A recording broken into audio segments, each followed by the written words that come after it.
Hello, I'm Dohn Larson, Director of Legal Services for Texas Classroom Teachers Association. Welcome to this TCTA T-TESS video tool. The TCTA Legal Department now takes a multi-part look at the observation cycle, the pre-conference, the observation, and the post-conference. We start with the anatomy of the pre-conference. An expanded transcript will be posted online.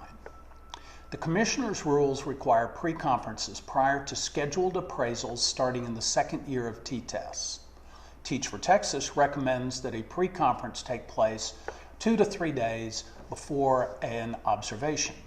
Some districts may not require pre-conferences this year to save appraisers the time it takes to prepare for and conduct a 15 to 20 minute pre-conference. Sure, they take time, but pre-conferences have a lot of value.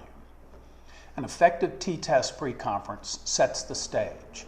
During the pre-conference, appraisers and teachers mutually discuss relationships among planning, instruction, learning environment, and student outcome. Teachers can orient observers to the students, to routines, to expectations, to their lesson plans, to unique circumstances, or even to challenges that students may be experiencing. What does a pre-conference look like? Appraisers have watched many videos of pre-conferences. Teachers can watch the same or similar videos at Teach for Texas. An appraiser sets the tone and leads through questions that elicit teacher thinking to refine and clarify the planning process. Teach for Texas also says that there is genuine intent on the appraiser's part to listen, to paraphrase, and to question in a manner that supports the teacher and allows the teacher to articulate how instruction and learning will be addressed. Now to the next step, preparing for a pre-conference. A teacher can prepare by understanding an appraiser's training. The state suggests that before meeting with the teacher to review the upcoming lesson, an appraiser can look at a teacher's goal-setting plan, prior observations, and other data. Teachers can prepare by reviewing the same information. After appraisers have done a number of observations and conferences, they will have an advantage because they will know the language of the rubric. Reviewing the rubric may also be helpful.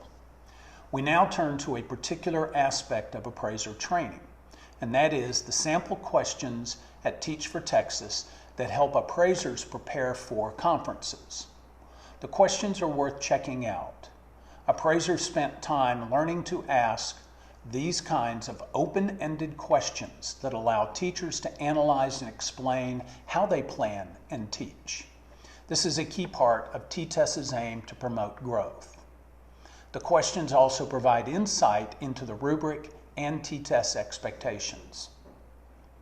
Using the Teach for Texas document entitled Sample T-TESS Pre-Observation Conference Protocol, an appraiser may ask questions such as, briefly describe the varied learning needs of students in the class and how you plan and prepare to meet their needs. They might ask if there are any particular grouping structures in place, and if so, how will the teacher hold students accountable for group work?